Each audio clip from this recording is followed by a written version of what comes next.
Good morning, Sayo. I'm Hannah Rivner, and I'm here with my co-anchor, Ben Harris. Please rise and join us in the Pledge of Allegiance.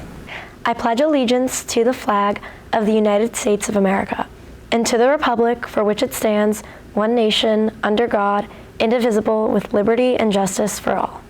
The Awareness Club and Social Justice Club are organizing a book drive for the Book Fairies organization. Please bring in newer, lightly used books to the boxes in the student lobby and teacher cafeteria. Book donations are accepted until March 22nd, and now for an important message from the Save Club. I'm Emmy. And I'm Lizzie. And we are members of the Students Against Violence Everywhere Club. Syosset High School has always had a culture of looking out for one another. In lieu of recent events, we want to remind you to do your part in recognizing and reporting possible threats. Look for warning signs. A warning sign is something someone says or does that shows they may be planning to harm themselves or others. Act immediately and take signs and threats seriously. Say something to a trusted adult before someone hurts themselves or others. Hopefully you always feel comfortable sharing your concern with a trusted adult in your life, but if for some reason you don't, remember that Syosset High School has the Say Something anonymous reporting system. You can use the Say Something link on our school's webpage, or you could download the Say Something app. And now back to Ben and Hannah. The deadline of ordering caps and gowns is coming soon, and here is Sana. March is Women's History Month. This month highlights the incredible achievements women have made throughout history. By remembering those who paved the way for social and gender reform, we open up the possibility of empowering younger generations to do the same. Here at Syosset, we welcome a new women's empowerment-themed newsletter called 19th.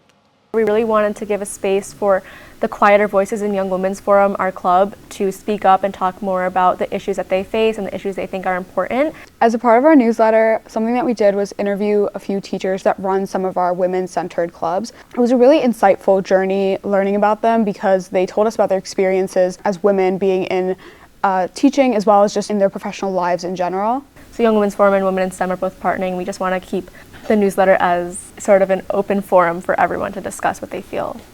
The current issue I wrote about is pageants and the Miss Universe that just happened.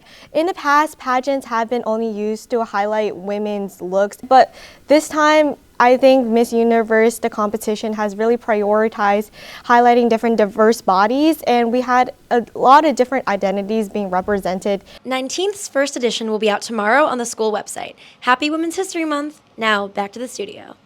Thank you, Sana. Prom tickets will be sold in the school cafeteria starting Monday, March 11th, and will continue through Thursday, March 14th. Each ticket costs $225, and a check must be made out to the Student Activity Fund. And now, here's Boomy. Today, we interviewed students to see who their female role model is. So who's your favorite female role model? My favorite female role model would probably be my mom because she's very caring, helpful. I would say definitely my good friend Mia Jordan Berry, just because she's just a very positive, fun female. I would definitely say my biggest female inspiration is Alex Morgan because I really look up to her on the soccer field. My favorite female inspiration is probably my mom because she means a lot to me. I would have to say Mrs. Frank. Thank you. My favorite female inspiration has to be Ava Alper in the 11th grade. Why? She's just awesome. I love her. She's a great woman in STEM, and she makes me so happy. She's the best robotics captain. Boomy, because she's not making me say this. Definitely. And that's it for today's episode. Now, back to the studio. And now, here's your sports recap. Hey Syosset, it's time for your sports recap. The girls varsity basketball team beat Baldwin in the county championship by a score of 49-44. Now here's Peter Napoli, who sat down with a couple players from the championship team to break down some of the highlights. Today I'm here with Carly Greenbaum. And your position? Shooting guard. And Olivia Maller, forward. Today we're going to analyze a couple of plays that determine the rest of the game. So let's start off with the first play. So walk me through what happens during this play.